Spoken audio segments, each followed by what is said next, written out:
और अब खबरें विस्तार से। पिछले 3 दिनों से चल रहे राहुल हत्याकांड में आज पुलिस ने कार्रवाई करते हुए रितेश को जेल भेज दिया है। प्रोबेशनल एसडीपीओ ने इस बारे में जानकारी देते हुए बताया कि यह कार्रवाई मृतक राहुल के पिता द्वारा दर्ज कराई गई प्राथमिकी के आधार पर की गई है। 504/2015 के तहत जो नामजद अभियुक्त है रितेश कुमार रितेशगंज तंबाकू वाला को न्यायालय के सामने प्रस्तुत किया गया है। अब ये मामला न्यायालय के तहत चला गया है, तो माननीय न्यायालय जो करेंगे तो उनसे आप। गौरतलब है कि मृतक राहुल के पिता ने पुलिस को दिए अपने आवेदन में रितेश पर हत्या का आरोप लगाया था। इस आवेदन के आधार पर पुलिस ने धारा 302 के अंतर्गत नगर थाने में मामला दर्ज किया है। रितेश को जेल भेजने के उपरांत आरक्षी अधीक्षक सिद्धार्थ मोहन जैन ने इस मामले में पुलिस द्वारा की गई अब तक की कार्रवाई के बारे में जानकारी देते हुए एक प्रेस कॉन्फ्रेंस के दौरान बताया कि चूंकि रितेश को पुलिस ज्यादा समय तक कानूनन अपने पास नहीं रख सकती थी, इसलिए उसे न्यायिक हिरासत में भेज दिया गया है। अगर आवश्यकता पड़ी तो पुलिस दोबारा उसे रिमांड पर ले सकती है। रितेश को न्यायिक हिरासत में भेज दिया गया है क्योंकि जो प्रसिद्धजनक साक्ष्य मिले थे उसके आलोक में उसको कल से जब से हम लोगों ने अभिरक्षा में लिया था और कानून के हिसाब से 24 घंटे से अधिक उसको अभिरक्षा में नहीं रखा जा सकता था, इसलिए उसको न्यायिक हिरासत में भेज दिया गया है जुडिशियल मजिस्ट्रेट के सामने प्रस्तुत करके। उन्हें अगर जांच में उसकी आवश्यकता होगी तो उसको फिर से रिमांड पर भी लिया जाएगा। जहां तक घटना का सवाल है, आरक्षी अधीक्षक श्री जैन ने बताया कि यह अपहरण नहीं था, इतना तो निश्चित हो गया है, लेकिन ये हत्या है या दुर्घटना, इस पर पुलिस अभी भी अनुसंधान कर रही है। देखिए, अपहरण तो एकदम नहीं था। अपहरण का तो कोई भी थ्योरी पर पुलिस काम नहीं कर रही है। ये अपहरण नहीं था। अब इसमें 2 ही थ्योरीज अभी सामने आई हैं अगले जो पिछले 48 घंटे में पुलिस ने अनुसंधान किया है।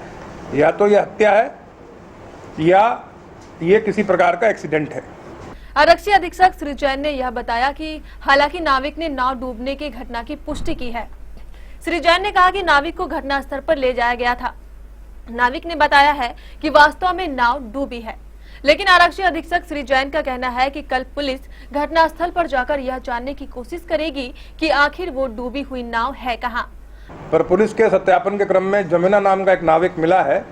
जो जमुना नाम का नाविक ने बताया है कि वो नाव से उन लोगों को ले गया था, वो अपना जाल लगा रहा था और वही वहाँ पर ले गया था। उनके हाथ में शराब की बोतलें थी।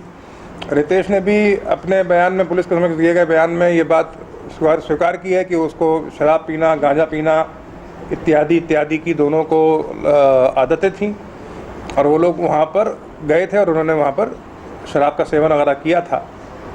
और नाविक ने जो बातें बताई हैं उसका हम लोग सत्यापन कर रहे हैं। उसने वो जगह भी चिन्हित की है जहाँ पर उसके हिसाब से उसकी नाव डूब गई थी। हम लोग उसका भी सत्यापन कर रहे हैं। अगर वहाँ से वहाँ पे खुजवाई जा रही है कि वहाँ पर नाव है या नहीं है।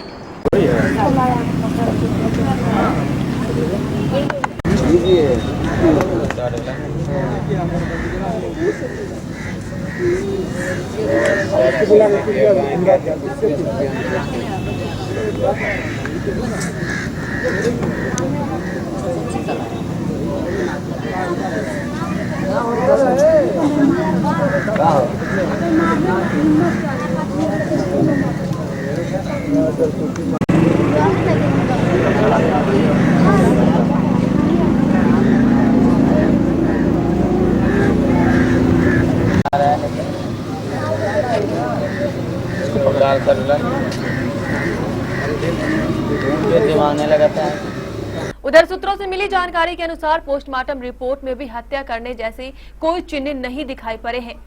आरक्षी अधीक्षक श्री जैन ने भीसरा की फोरेंसिक जांच कराने की बात कही है।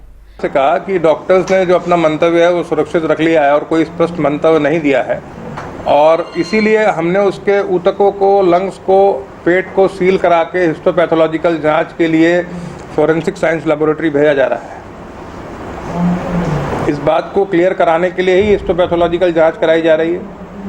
और जो आपने बताया एक सिनारियो और भी होता है जिसको मेडिकल साइंस में ड्राई ड्राउन कहते हैं। ड्राई ड्राउनिंग में क्या होता है कि अगर कोई ठंडे पानी में कभी अचानक गिर जाए या कूद जाए, उस स्थिति में भी उसके शरीर में पानी नहीं मिलता है। ये मेडिकल टर्मिनोलॉजी में इसको ड्राई ड्राउनिंग बोलते हैं। तो पुलिस सभी बिंदुओं पर अनुसंधान कर रही है और पुलिस जो है वो इसीलिए उनके जो बॉडी के पार्ट्स हैं उसको सेव करके फॉरेंसिक साइंस लेबोरेटरी भेज रही है। उधर मृतक के परिजनों ने स्थानीय लोगों एवं उनके सहयोगी रेल कर्मियों ने मिलकर पुलिस प्रशासन से न्याय की मांग करते हुए एक कैंडल मार्च निकाला। यह कैंडल मार्च मृतक के घर से प्रारंभ हुई और जीआरपी चौक पर जाकर समाप्त हो गई।